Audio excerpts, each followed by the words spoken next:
করলে যেমনটা হয়।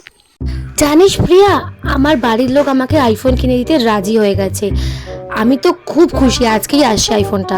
কি করে আইফোনটা আদায় করতে পারলি আমাকেও বল না রে, কি করে করলি?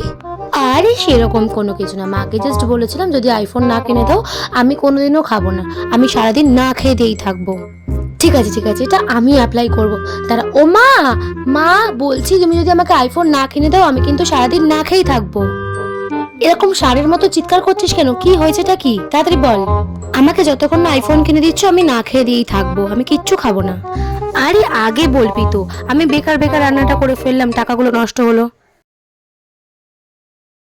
ঠিক আছে, ভালো কাজ করলি। আমার রান্না করতে এত কষ্ট হয় না, মাথার ঘাম পায়ে পড়ে যায়, পুরো আমার মাথাটা খারাপ হয়ে যায় রান্না করতে করতে, ঘরের কাজ করতে করতে। ভালো করলি। তা তুই কদিন না খেয়ে থাকবি একটু বলে দি।